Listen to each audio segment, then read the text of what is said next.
Hello students, मैं हूं अमन खान। आप सब देख रहे हैं भाई अमन केमिस्ट्री क्लासेस। चलिए अपन अपना लेक्चर नंबर 2 स्टार्ट करते हैं भाई। चैप्टर का नाम था भाई पी ब्लॉक। कोई दिक्कत नहीं सर? ठीक है भैया, चलते हैं अपन आगे। अपनी परंपरा अपन निभाएंगे। सबसे पहले अपन पी खंड के अंदर फर्स्ट लेक्चर के अंदर क्या क्या देख के आए भाई वो देखते हैं। अपन ने एक खंड बनाया था जिसमें अपन ने क्या भाई 13वां 14वां 15वां 16वां 17वां 18वां वर्ग पढ़ा था। 18वें वर्ग को अपन ने शून्य वर्ग नाम दिया था, जिसमें अपन सभी अक्रिय गैसों को रखते थे। ठीक है भाई। और आपने फिर एक प्रथम ब्रोमीन देखी, द्रव अधातु होती है। आयोडीन वाष्पशील ठोस धातु होता है। गैलियम द्रव धातु होती है। अब फिर अपन ने डेफिनेशन लिखी, वे तत्व जिनमें आने वाला अंतिम इलेक्ट्रॉन पी उपकोष या पी खंड में जाता है उन्हें आप क्या बोलते हो भाई? पी खंड के तत्व बोलते हो। इन्हें आवर्त सारणी में कहीं स्थान दिया गया था भाई? आपको सबसे राइट हैंड साइड पर आवर्त सारणी में इनको रखा गया था। इनका सामान्य इलेक्ट्रॉनिक विन्यास आपने देखा था। इलेक्ट्रॉनिक विन्यास क्या देखा था आपने भाई इनका अंतिम कक्षा में? NH2 और Np126 होता था इनका इलेक्ट्रॉनिक विन्यास। किनका? पी खंड के तत्वों का। इनमें आने वाला अंतिम इलेक्ट्रॉन पी खंड में जाएगा। एस तो देखो पूरा भरा हुआ है। पी के अंदर 1 से 6 तक आप भर सकते हो। पी में मैक्सिमम 6 इलेक्ट्रॉन भरे जाते हैं, मैं आपको बताकर आ चुका हूँ। और जिनमें और ऐसा विन्यास जहाँ पर आपको NH2 और Np6 जिसमें S भी पूरा भरा हुआ हो, P भी पूरा भरा हुआ हो, तो ऐसे तत्वों को आप क्या बोलते थे सर? अक्रिय गैस तत्व। बोला था मैंने आपको 1 नंबर का क्वेश्चन बन सकता है। ऐसे तत्व जिनका विन्यास NH2 Np6 होता है, जिनमें S उपकोष भी पूर्ण रूप से भरा हुआ हो, P उपकोष भी पूर्ण रूप से भरा हुआ हो, अक्रिय गैस तत्व कहलाते थे। फिर अपन ने देखा था बोरोन से एस्टिडीन तक। कहाँ से भाई? बोरोन से एस्टिडीन तक आप एक विकर्ण रेखा खींच रहे थे जो उप धातुओं को अधातुओं और अधातुओं से पृथक करती हुई प्रतीत हो रही थी। ठीक है भाई। इस खंड के तत्व जो थे धनात्मक, ऋणात्मक और परिवर्तनशील ऑक्सीकरण अवस्थाएं प्रदर्शित करते थे। फिर अपन ने एक सबसे अच्छा स्टार पॉइंट लिखा क्योंकि इस खंड में धातुएं भी मौजूद थी। ठीक है भाई। अधातुएं भी थी और उपधातुएं भी। तीनों गुण रखने वाले तत्वों की वजह से इस खंड को सर्वगुण संपन्न खंड भी कहा जाता था। फिर अपन ने वर्ग 13 के तत्व लिखे भाई, जिनके बारे में आप इस खंड में अध्ययन करोगे। उसमें निम्न 5 तत्व आते थे। कौन कौन से आते थे? बोरोन, भारत के ओल, गैलिय, इंडाना, तेल, बेचें। आपने 5 वर्ग 13 के तत्व लिखे थे सर। और सर आपने हमें भूल जाए तो इसके लिए आपने एक ट्रिक भी लिखवाई थी हमें। मैंने कहा क्या लिखवाई थी बच्चों? बोल दो जरा। बोरोन, एल्यूमिनियम, गैलियम, इंडियम और थेलियम। इसको याद कैसे करोगे सर हम भूल जाएं तो? भारत के एल्यूमिनियम से ओल, GE से गैलिय, IN से इंडाना, TL से तेल, बेचें। ठीक है भाई। भारत के ओल, गैलिय, इंडाना, तेल, बेचें। बिल्कुल जाहिर सी बात है, गैलिय हैं तेल ही बेचेंगे भाई। ठीक है भाई। यह आपने यहाँ तक अपना लेक्चर नंबर 1 कंप्लीट हो गया था भाई। फिर अब इसके आगे चलते हैं अपन। ठीक है भाई। अन्य नाम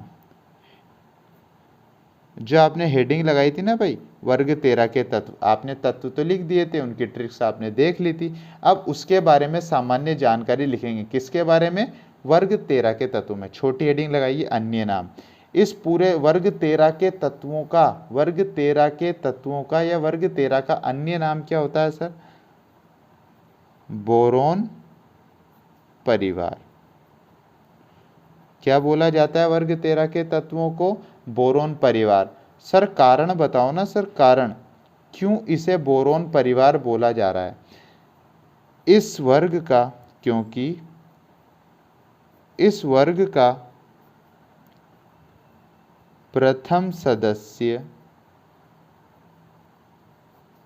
बोरोन होता है।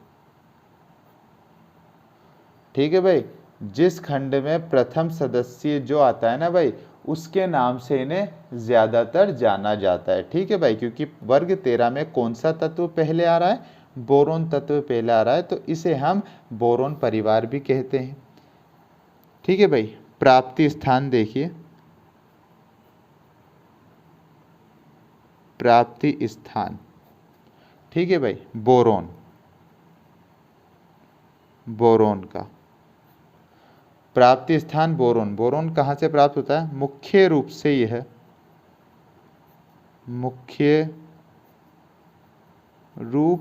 यह संयुक्त अवस्था में, कहाँ पर भाई? संयुक्त अवस्था में बोरेक्स, मुख्य रूप से यह संयुक्त बोरोन आपको जहां मुख्य रूप से मिलेगा वो किस अवस्था में मिलेगा? पहली बात तो संयुक्त अवस्था में मिलेगा, और किसके अंदर? बोरेक्स के अंदर मिलेगा। सर ये बोरेक्स होता क्या है? Na2B4O7.10H2O, ये होता है बोरेक्स का फॉर्मूला। याद रख लेना भाई, Na2B4O7, इसके साथ जल के 10 मॉलिक्यूल जुड़े हुए रहते हैं भाई। इसके बारे में आप आगे पूरा अच्छी विस्तार से पढ़ोगे, इसकी संरचना भी बनवाई जाएगी, ठीक। अभी आप क्या याद रखोगे? बोरोन मुख्य रूप से संयुक्त अवस्था, संयुक्त मतलब पूरा एक बंधित अवस्था में होता है। देख लो, बोरोन तो सिंपल बी आप जानते हो, लेकिन यह खुली स्वतंत्र अवस्था में तो नहीं है, ये तो संयुक्त अवस्था है, मतलब अन्य परमाणुओं से बंधित है।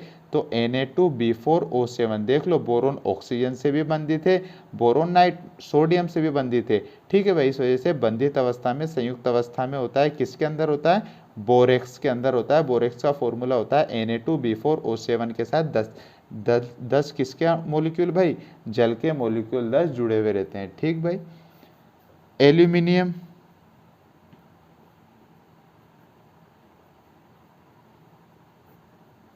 एल्यूमिनियम, ठीक भाई, कहाँ पाया जाता है? मुख्य रूप से अयस्क ऑक्साइड, कहाँ पर भाई? अयस्क ऑक्साइड। फॉर्मूला क्या है इसका? Al2O3.2H2, ठीक है भाई। जो धातु के ऑक्साइड पाए जाते हैं वहां पर एल्यूमिनियम उपस्थित होगा। किसके साथ? धातु के ऑक्साइड। एल्यूमिनियम आप जानते हो धातु होती है, तो किस फॉर्म में? Al2O3 के साथ जल के 2 मॉलिक्यूल के साथ ये अवस्था में पाया जाता है भाई, ठीक। ठीक है सर, कोई दिक्कत नहीं है। चलो फिर अब हम पढ़ेंगे भाई, हेडिंग डाल लो सामान्य लक्षण, नई हेडिंग है भाई। वर्ग 13 के तत्वों की अपन ने थोड़ी सी जानकारी ले ली कि इनका अन्य नाम बोरोन परिवार होता है, कारण इस वर्ग का प्रथम सदस्य बोरोन होता है।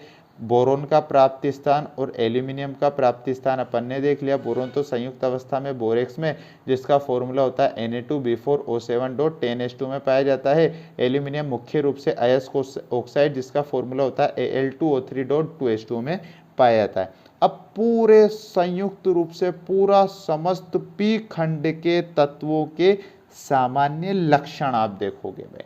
जैसे हमने एस खंड के तत्वों में सामान्य लक्षण देखी थी, उनकी अभिक्रियाएं देखी थी, ठीक है भाई, वैसे ही हम अब सामान्य लक्षण किसके देखेंगे? पी खंड के तत्व के। तो पहला सामान्य लक्षण क्या आता था भाई?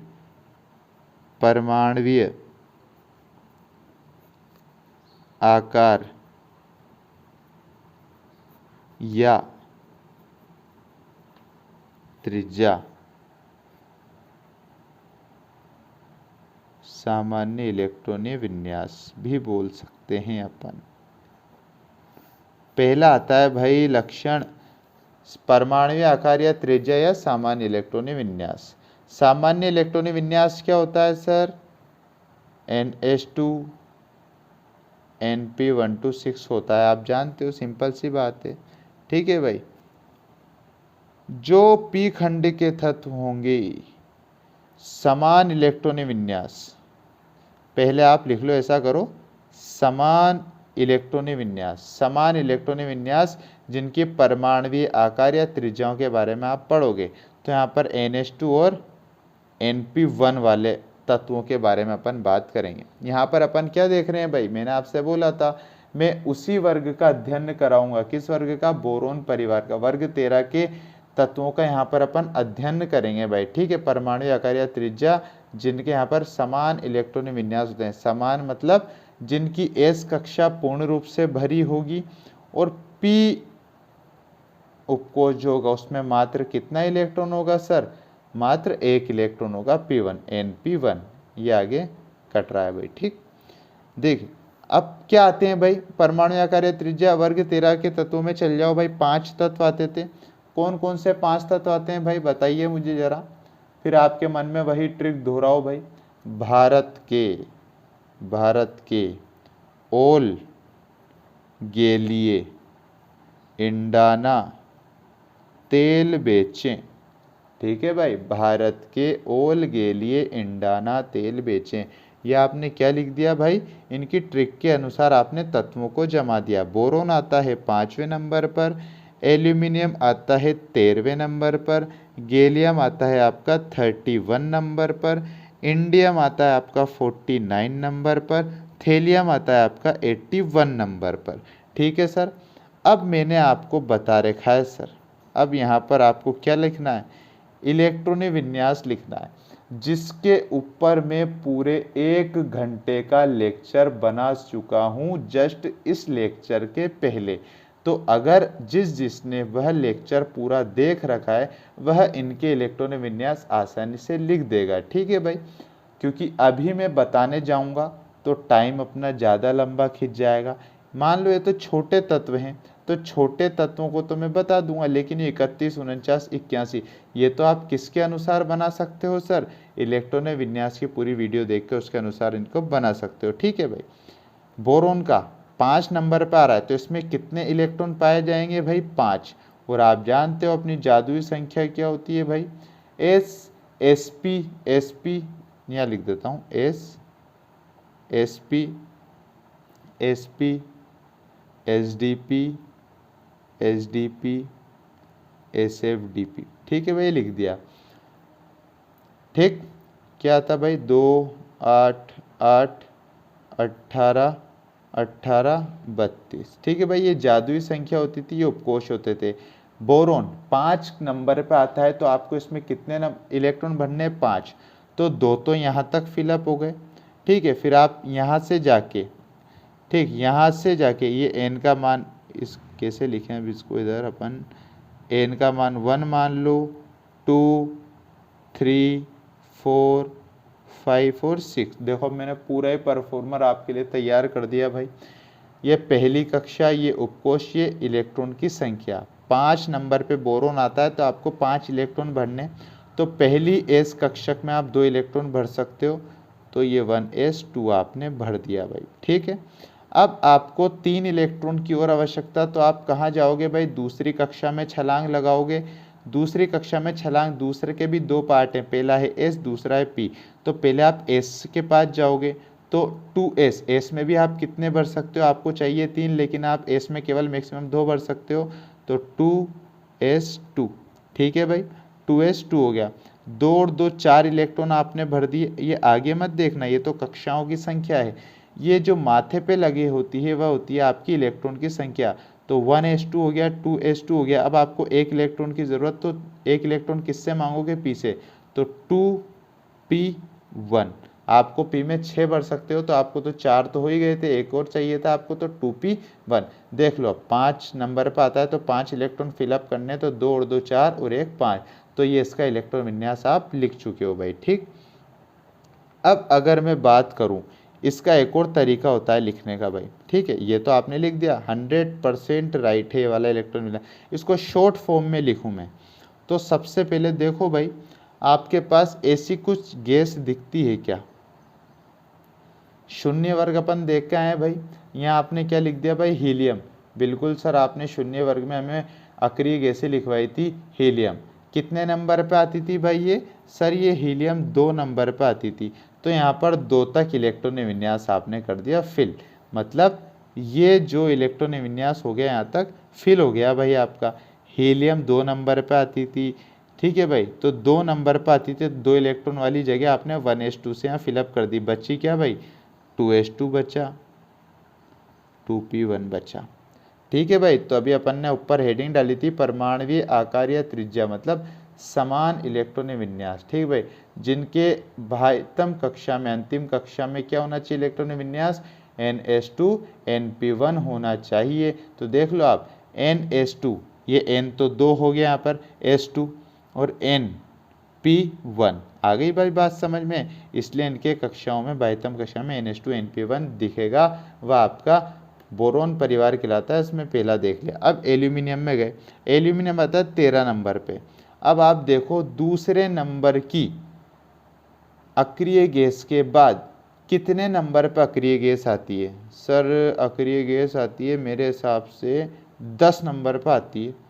ठीक है भाई, कितने नंबर पर आती है भाई, पहली अक्रिय गैस आती है 2 नंबर पर आवर्त सारणी में, दूसरी अक्रिय गैस आती है भाई 10 नंबर पर आवर्त सारणी में। 10 नंबर पर कौन आता है भाई, नियोन अक्रिय गैस आती है। कितने नंबर पे सर, 10 नंबर पर आती है।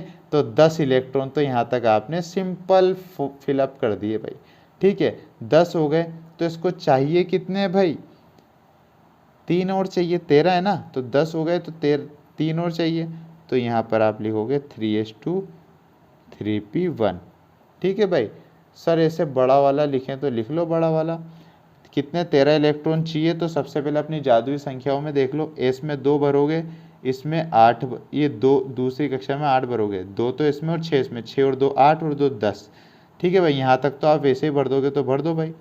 1s2 2s2 2p6। ठीक है भाई, कितने हो गए आपके पास, 10 हो गए। देखो 6 2 8 और 2 10, आपको चाहिए 13, 3 और चाहिए।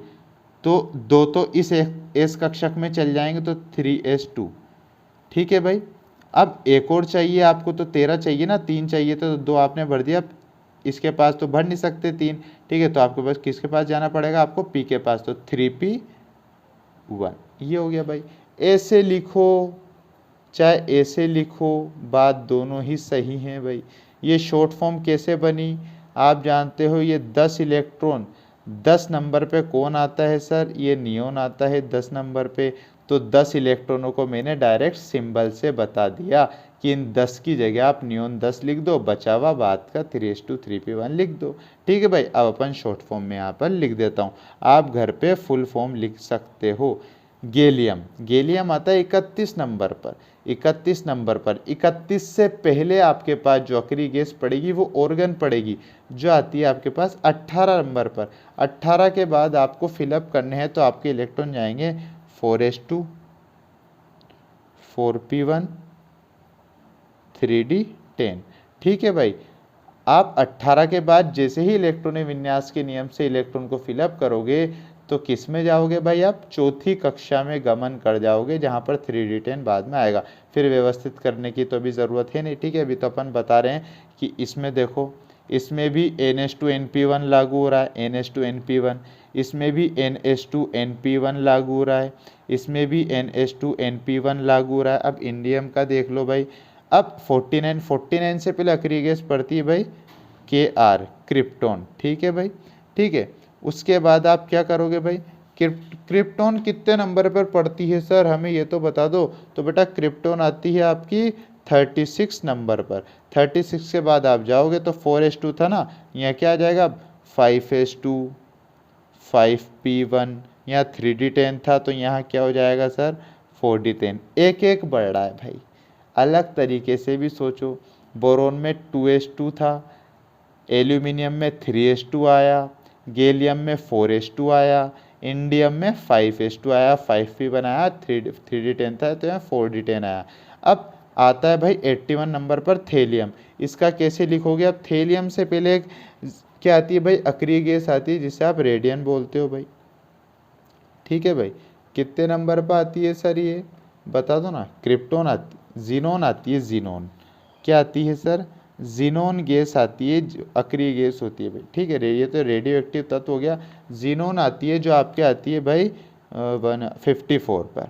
कितने पर आती है भाई, 54 पर आती है जीनोन गैस। 81 से पहले अक्रिय गैस जीनोन गैस आपके लिए देखने के लिए मिलेगी। इसका क्या आ जाएगा भाई, 5s2 था तो यहाँ क्या हो जाएगा सर, बोलिए।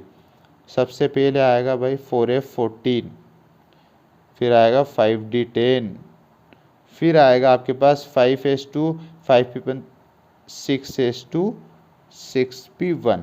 इसमें भी देखो भाई तुम, अब इसमें व्यवस्थित करके लिख दिया, 4 वाले पहले ले लिए, 5 वाले बाद में ले लिए। ऐसे ही D3 वाले पहले लेते थे अपन, देख के आए भाई इलेक्ट्रॉन विन्यास के लेक्चर में कि फिर अव्यवस्थित को व्यवस्थित करके जमाना होता था। तो मैंने, आप ऐसे भी लिख सकते हो सर, ऊपर वालों की तरह लिख दो आप, तो बिल्कुल लिख देंगे भाई ऊपर वालों की तरह, कोई दिक्कत नहीं है। जीनोन लिख दिया अपन ने, ठीक है, 54 पाया। फिर आपने लिख दिया 6x2, 6p1, 4f14, 5d10। अगर आप इसको पूरा खोल के लिखोगे तो अगर व्यवस्थित कर दोगे तो ये व्यवस्थित इस तरीके से आ जाएगा भाई, ठीक है सर। ऊपर वाला था तो व्यवस्थित और नीचे वाला था अव्यवस्थित, लेकिन व्यवस्थित अव्यवस्थित आपको वहाँ देखना है जहाँ पर आपसे सिंपल क्वेश्चन पूछा जाए कि इंडियम का इलेक्ट्रॉन विन्यास लिखिए। लेकिन यहाँ पर अभी अपन बता रहे हैं कि परमाणु आकार या त्रिज्या समान इलेक्ट्रॉन विन्यास, कौन से भाई, वर्ग 13 के तत्वों का सामान्य लक्षण पढ़ा है। पहला, समान इलेक्ट्रॉन विन्यास मतलब इनकी बाह्यतम कक्षा कैसी होगी सर, जिसमें S कक्षक तो पूर्ण रूप से भरी होगी और P कक्षक में केवल एक इलेक्ट्रॉन होगा। तो देखो बोरोन में भी NH2NP1 लागू हो रहा है, एल्यूमिनियम में भी NH2NP1 लागू हो रहा है, गैलियम में भी NH2NP1 लागू हो रहा है, इंडियम में भी NH2, ये रहा भाई, NH2NP1 लागू हो रहा है, और थेलियम में भी NH2NP1 लागू हो रहा है। ये मैं अपन ने क्या बता दिए भाई आपको, समान इलेक्ट्रॉनिक विन्यास बता दिए भाई। अब अपन लिखते हैं इनकी परमाणुीय आकार या त्रिज्याओं पे क्या असर पड़ता है आने पर। इन तत्वों में समान इलेक्ट्रॉनिक विन्यास के कारण परमाणुीय आकार या त्रिज्याओं के मान में किस तरीके से प्रभाव पड़ता है। देखिए, एक वर्ग में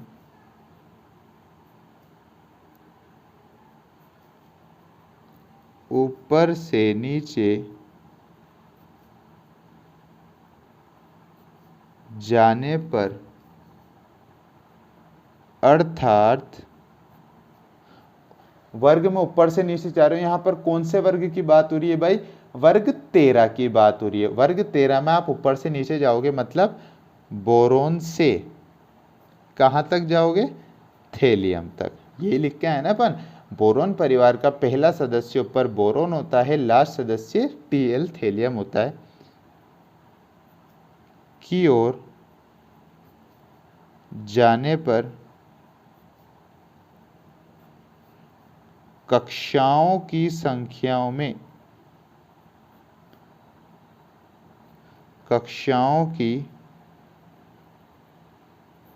संख्या में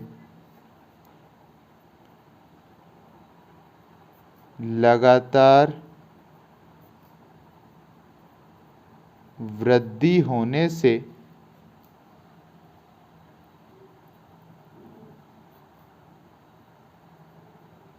बाह्यतम कोश के इलेक्ट्रॉनों पर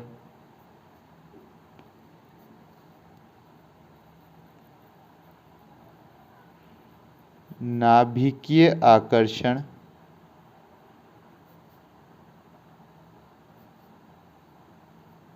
कम होने लगता है,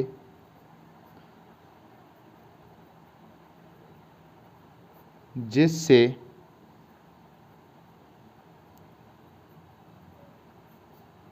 परमाणुीय आकार या त्रिज्याओं में वृद्धि होती है। यह है अपना परमाणु आकार या त्रिज्याओं की एक्सप्लेनेशन भाई। बिल्कुल आप अच्छी तरीके से जानते हो। अभी आपने जस्ट हल्के हाथों से पेज पलट लेना भाई, अगर आपका पेज दूसरा चेंज हो गया हो तो। आप देख रहे थे बोरोन से थेलियम तक आप गए भाई, ठीक है। बोरोन में तो आपने क्या देखा था भाई, यहाँ पर इनका क्या रहा था बताइए, 2s2 2p1 दिख रहा था।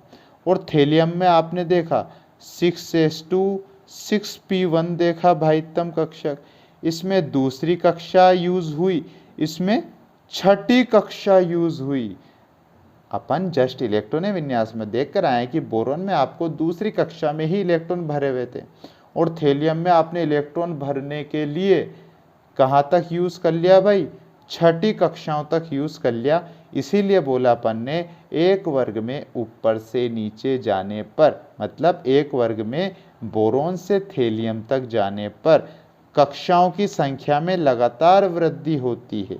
बिल्कुल आप जान रहे हो, देख लो पहले तो दूसरी कक्षा क्या है यूज हुआ, लेकिन थेलियम तक आप जैसे ही गए वैसे 2s2, 3s2, 4s2, 5s2 और थेलियम तक आते आते 6s2 मतलब कक्षाओं की संख्या में वृद्धि हो गई। ठीक है, तो बाह्यतम कोश के इलेक्ट्रॉनों पर मान लो ये दूसरी, देखो डायग्राम के हिसाब से ये नाभिक हो गया भाई, ये पहली कक्षा, नाभिक हो गया पहली कक्षा और ये दूसरी कक्षा मान ली। यहाँ पर अभी इलेक्ट्रॉन पड़ा हुआ है भाई। नाभिकीय के आकर्षण, देखो क्या बोला, वृद्धि होने से बाह्यतम कोश के इलेक्ट्रॉनों पर नाभिकीय आकर्षण कम होता है। कब होता है, जब वृद्धि होती है। लेकिन अभी तो इलेक्ट्रॉन नाभिक के पास दूसरी कक्षा में ही है, मतलब n बराबर 2 में ही पड़ा हुआ है। वही घिसी पिटी बात जो अपन एस खंड के लेक्चर में पढ़ के आए हैं कि जब भी इलेक्ट्रॉन नाभिक के पास होता है तो नाभिक इलेक्ट्रॉन पर प्रबल आकर्षण बल लगाता है भाई, बड़ा ही मजबूत तरीके से आकर्षण बल लगाता है। और जैसे जैसे कक्षाओं में वृद्धि हुई, एक आवर्त वर्ग में आप जैसे जैसे ऊपर से नीचे गए, बोरॉन से थेलियम से गए, पहले तो दूसरी कक्षा में ही इलेक्ट्रॉन था तो नाभिकीय आकर्षण अधिक था। तो देखो त्रिज्या का मान, ये त्रिज्या ही होगी भाई, ये त्रिज्या भी कम थी। जैसे जैसे कक्षाएं बढ़ी, कक्षाएं बढ़ा दूं क्या भाई, ये नाभिक, ये पहली कक्षा, ये दूसरी कक्षा, ये तीसरी कक्षा, ये चौथी कक्षा, ये पांचवी कक्षा। ठीक है भाई, और भाई बड़ा हो गया यार, तो ये छठी कक्षा, यहाँ पे आ गया इलेक्ट्रॉन, ये हो गया। अब देखो भाई दूरी, अब ये r का मान देखो इसका ज्यादा या इसका ज्यादा, अब ये त्रिज्या का मान ही ज्यादा हो गया, तो ये नाभिक इस इलेक्ट्रॉन को पर आकर्षण प्रबल लगाएगा या दुर्बल लगाएगा। सर जाहिर सी बात है, अगर नाभिक से इलेक्ट्रॉन की दूरी ही ज़्यादा चल गई तो ये इस पर आकर्षण का मान कम हो जाएगा, बहुत कमज़ोर हो जाएगा। ठीक है भाई, तो यही बोला जैसे जैसे जाते हो तो कक्षाओं की संख्या में लगातार वृद्धि होती है, जिससे बाह्यतम मतलब सबसे बाहर वाले कोश पर जो उपस्थित इलेक्ट्रॉन है उस पर नाभिक का आकर्षण कैसा हो जाता है भाई, कमज़ोर होने लग जाता है, जिससे त्रिज्या का मान भी बढ़ जाता है। आई होप कि आपको अच्छी तरीके से समझ में आ गया होगा भाई। हाँ सर आ गया। तो आज के लेक्चर में बस इतना ही भाई।